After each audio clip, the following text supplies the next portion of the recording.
Le 13 novembre 1950, un DC-4 canadien, revenant d'un pèlerinage à Rome avec 58 personnes à son bord, s'écrasait contre la montagne de l'Obiou, dans le massif de l'Isère, lors d'une tempête.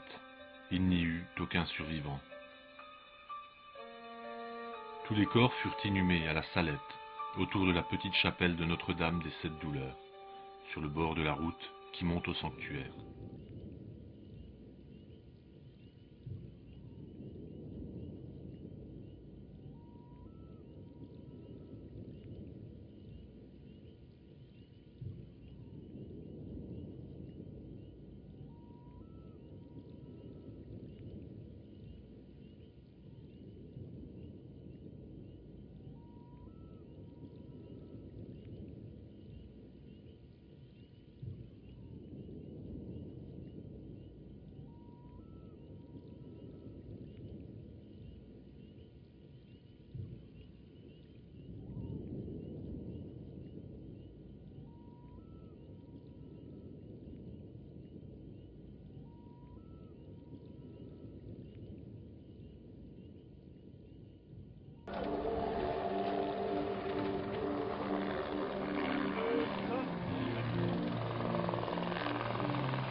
Éric Boeuf, qui parcourt ce massif depuis plus de 25 ans, est profondément marqué par cet événement tragique. En mai 2009, lors d'une promenade, sa compagne Catherine découvre un débris imposant de l'avion. Éric décide alors de s'engager dans un projet ambitieux, récupérer tous les morceaux de l'avion encore présents dans la montagne, étalés sur plusieurs kilomètres carrés, dans le but de rappeler la mémoire de ce drame. S'engage alors une course folle contre le temps, tout redescendre avant les premières neiges.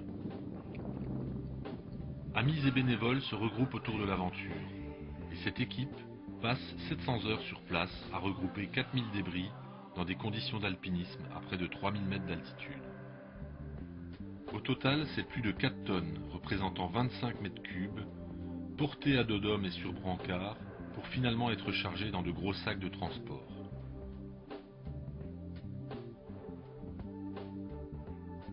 Ces sacs seront ensuite élitreillés l'un après l'autre.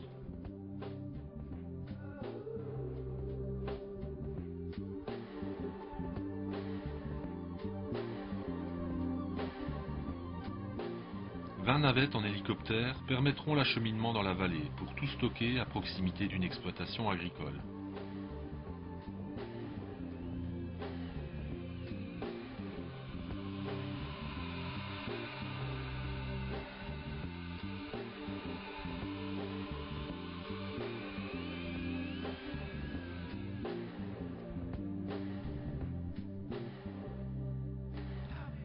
Une partie de l'équipe va ensuite gérer le chargement à bord d'un poids lourd qui va tout transporter en direction des Vosges.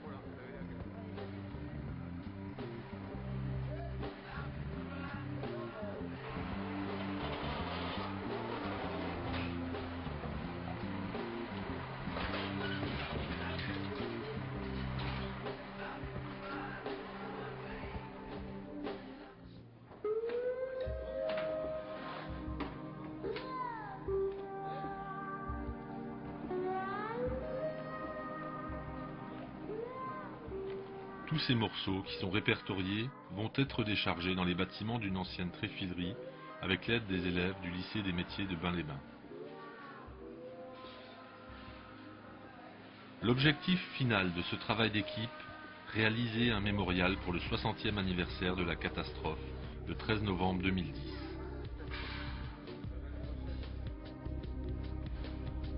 C'est clair qu'à chaque fois qu'on ouvre la porte, moi, personnellement, les membres de l'équipe, on pense à ce qu'on a vécu sur le terrain quand on a été les chercher. C'est un accident d'avion que je connaissais depuis des années en faisant l'escalade de cette montagne, l'Obiou.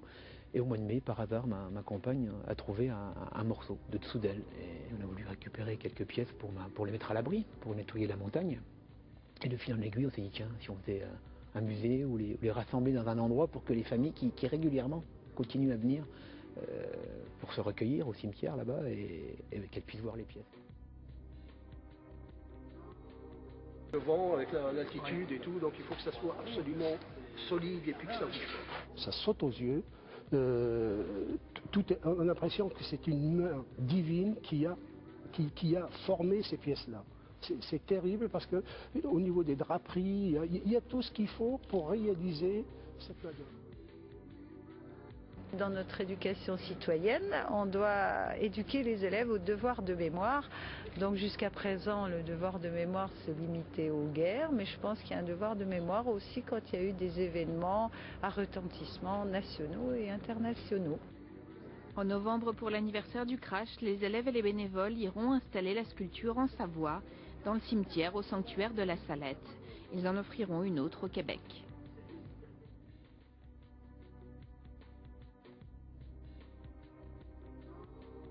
Ça, c'est normalement le visage. Alors donc, je le mets comme ça, je fais ça, et tu vas me découper, tu vas regarder les traces. Des traits qui dessinent un visage dans un morceau de métal, nous sommes au lycée professionnel de Bain-les-Bains, dans un atelier de métallerie. Ces élèves ont entrepris lundi un travail autant technique que de mémoire que l'on vous avait déjà présenté. La construction d'un mémorial à partir des débris d'un avion qui s'est écrasé en 1950 dans le massif du Dévoluy, en Isère, tuant 51 pèlerins canadiens de retour de Rome. Ces débris de l'avion, c'est Éric Boeuf qui les a découverts le printemps dernier. Féru de montagne et d'histoire, il les a ramenés dans les Vosges pour les confier à l'artiste Kamel Attab. Une matière première extraordinaire pour concevoir un mémorial, inspiré notamment de cette sculpture installée non loin du crash, au pied du sanctuaire de la Salette. Cette pièce-là, c'est pour représenter justement la coiffe de Mélanie. La tête sera donc ici, on va donc affiner un petit peu tout ça. Hein. Et puis après, on va prendre cette pièce-là et on va découper par trait, comme ça, hein, tout le long, de façon à pouvoir mettre sa coiffe avec les fanfreluches là, qui vont arriver comme ceci, tout le long de la coiffe. Il y a déjà 60 ans que cet accident a eu lieu et on ranime, on ravive effectivement de vieux souvenirs, mais on s'aperçoit aussi que les familles n'ont pas pu faire le deuil réellement pour diverses raisons.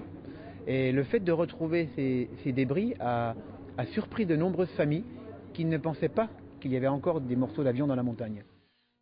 C'est donc un travail long et pénible, lourdement chargé de douleurs et de symboles que ces jeunes doivent réaliser. C'est vachement émouvant parce que beaucoup de personnes ont sûrement été dans cet avion. Donc faut savoir gérer comment on coupe, pas se louper quoi, parce que sinon il n'y a pas d'autres pièces de rechange. Elles sont uniques et faut faire attention. C'est un hommage, on n'en fait pas tous les jours. Et puis c'est des objets comme ça qui prennent forme. Cette première journée a également été l'occasion pour Éric Boeuf de lire aux élèves une lettre rédigée par Georgette et Laurette Beaumont, deux sœurs canadiennes de 80 et 83 ans, dont le père est mort dans le crash. Tous ces débris de l'avion extirpés de la montagne avec soin et que vous manipulez avec respect pour en faire une œuvre symbolique constituent un geste plus que noble et remarquable. L'hommage que vous êtes à préparer nous touche profondément.